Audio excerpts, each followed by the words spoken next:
This is a really simple recipe and it requires no baking. Take your stale bread and cut it into bite-sized cubes.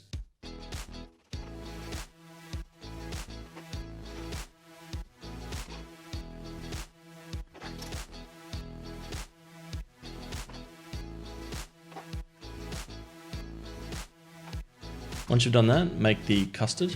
In this case, I'm using a crème brûlée mix. Boil the cream. You'll see there's 3 stages of boiling cream. First one is a gentle bubbling around the edges. Then it forms a skin.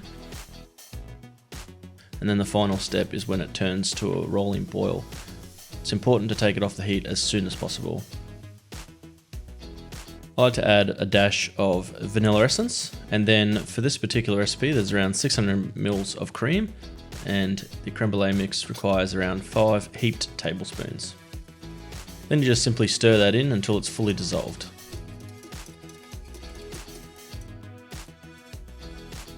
I like to add a couple of teaspoons of custard powder to the cubes of bread, a dash of sugar, and a whole load of cinnamon powder. Once I've got all the dry ingredients in, I like to give it a stir by hand to begin with and try and thoroughly coat all of those cubes with the dry ingredients and getting them all nicely mixed up. And then the final step, to help pick up all the rest of the dry powders at the bottom of the bowl, I like to add some milk and give it a final mix.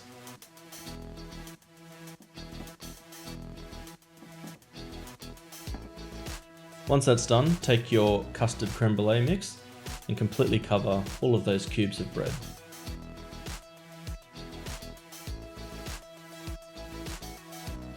Once this is done, all you need to do is pop it in the fridge until it's completely cooled and the crème brûlée mix has completely set up.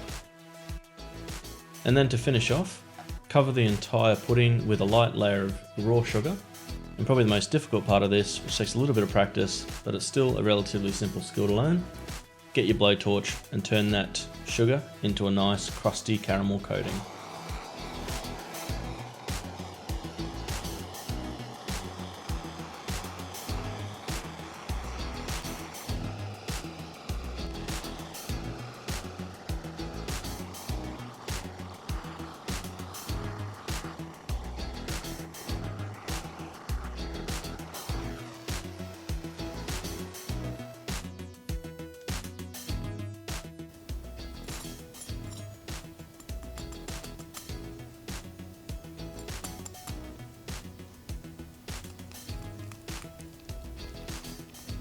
Well, there you have it.